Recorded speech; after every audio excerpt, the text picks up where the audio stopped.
What's up? I'm Troubleshoot. In this quick guide, I'll show you how to get water in Grounded 2 for both beginners and, of course, in the early game where you can craft a workbench so we can take water around with us. If you're in the early game, head to your workbench, open it, and on the Consumables tab, you'll find a Canteen here. You'll need 3 grub hide and 2 crude rope. You can craft rope from plant fiber, which you can collect from little plants on the ground, or of course by chopping already chopped grass stems that are left behind, which give you a bunch of plant fiber. Then for the grub hide, you'll need to run around until you see rocks moving like this. Dig it up, and it'll either be a harmless grub, which is just 3 hits to get rid of, or it'll be a more dangerous creature that you pull up. Just be ready to block as soon as it comes up to prevent any unneeded attacks.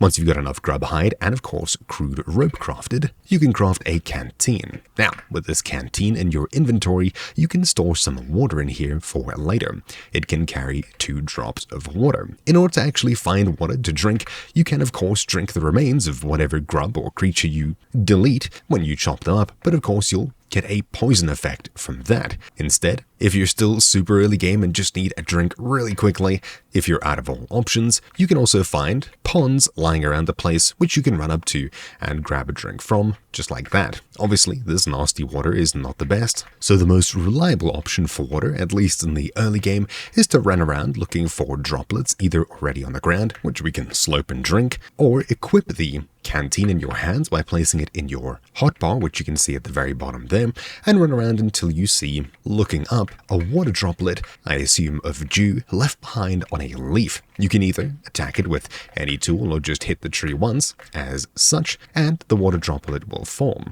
If you're holding a canteen, you can scoop it up and store it for later. You can see there's a 1 next to it, and obviously if we just click with this, we'll drink it. That's it. This is the most reliable way of collecting water, and I'm pretty sure you'll see more of these in the evening rather than daytime, though I'm not entirely too sure. Just like that, water should no longer be an issue as soon as you unlock this canteen. Anyways, that's really that. Hopefully you found this video useful. Thank you for watching. My name's been Troubleshoot, and I'll see you all next time. Ciao.